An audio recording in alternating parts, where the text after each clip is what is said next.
بسم اللہ الرحمن الرحیم۔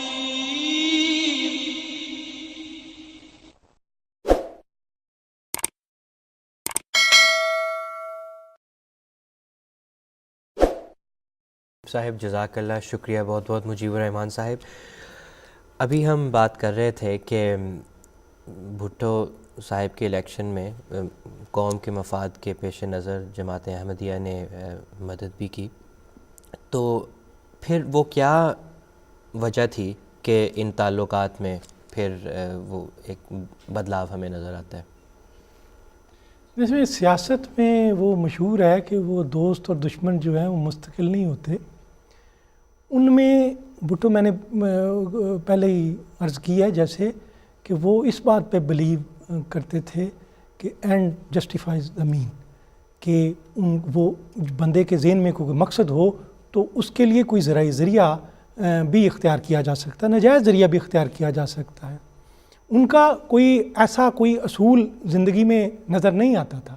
انہوں نے جب یہ اسکندر مرزا کو خط لکھا، وہ جو اسٹینلے والپٹ کی کتاب ہے ذوالفقار علی بھٹو پہ، اس میں وہ ذکر ہے کہ انہوں نے اسکندر مرزا کو خط میں لکھا کہ جب مستقبل کا ہسٹورین آپ کی خدمات کا جائزہ لے گا تو وہ ثابت کرے گا کہ آپ کی خدمات قائد اعظم سے زیادہ ہیں۔ یہ میں خوشامد نہیں یہ انہوں نے لکھا ہے، میں خوشامد نہیں کر رہا، میں ریئلی بات کر رہا ہوں، حقیقت میں بات کر رہا ہوں، یہ ان کے فکرے ہیں۔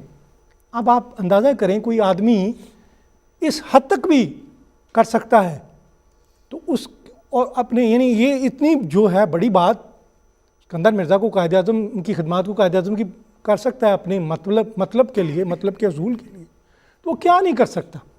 ظفر چودھری صاحب جو ایئر مارشل تھے، انہوں نے لکھتے ہیں، ان کی کتاب ہے، انہوں نے لکھا ہے کہ میں کچھ ہمارے ادارے میں کچھ لوگوں نے ڈسپلن کی خلاف ورزی کی، کوئی بغاوت کا منصوبہ بنایا، میں نے رپورٹ کی اور میری ان کے ساتھ میٹنگ میں یہ طے پایا کہ ان کو فائر کر دیا جائے گا۔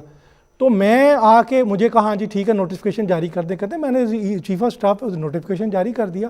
اب سینٹر سے جب میں ہدایت لینے کے لیے تیار تو مجھے فون آیا کہ جی وہ جی سینٹر میں دوبارہ آ کے ملیں۔ انہوں نے کہا جی بات یہ ہے، وہ اس کی جو ایک بندہ ہے، اس کی جو بہن ہے وہ پیپل پارٹی میں ہے، تو مجھ پہ تو بڑا پریشر ہے، تو میں تو پہلے 2 بار سوچتا پرائم منسٹر بننے سے پہلے، تو یہ انہوں نے کہا تو پھر میں تو ریزائن کروں گا کیونکہ میں آرڈر نہیں واپس لے سکتا، اب نیا بنا لیں اس کے ساتھ۔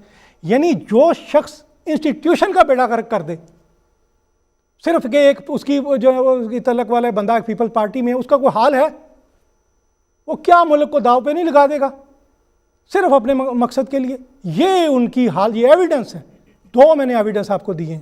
تو ان کو یہ کروول ہوتے ہیں یہ جو لیکن اس کا ان دا لانگ رن بندے کو خمیازہ بھگتنا پڑتا ہے۔ یہ بندے کا الوژن ہوتا ہے کہ میں کر جاؤں گا، ہوتا نہیں ایسے۔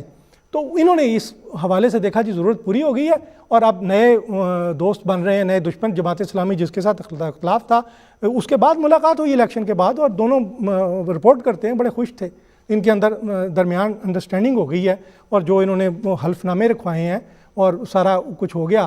تو اب ان کا چونکہ مقصد پورا ہو گیا تھا، اب ایک اور بنا رہے تھے پلان، اور سیاست میں چونکہ دوست دشمن جو تھے وہ کوئی مستقل نہیں ہوتے، جب جوں صورتحال بدلتی جاتی ہے، اور اصول بھی کوئی نہیں ان کے نزدیک تو تھا۔ بعض اسٹیٹس مین ہوتے ہیں، وہ پوچھتے ہیں، اصول پہ بات کرتے ہیں، جیسے چرچل نے کہا جنگ ہو رہی ہے، انہیں پوچھا عدالتوں میں انصاف ہو رہا ہے؟ جی ہو رہا ہے، پھر کوئی مسئلہ نہیں ہے، ہم جنگ جیتیں گے۔ لیکن اس قسم کے لوگ یہ نہیں پرواہ کرتے، ان کو ایمبیشیس ہوتے ہیں، اور یہ کہتے ہیں اپنا کس طرح ایجنڈا پورا کیا جائے۔ ٹھیک ہے، کچھ طبیعت کے انداز ہوتے ہیں، کوئی عوامی انداز ہوتا ہے، لیکن کوئی بڑے کوئی اصول پسند کوئی اسٹیٹس مین وہ نہیں تھے۔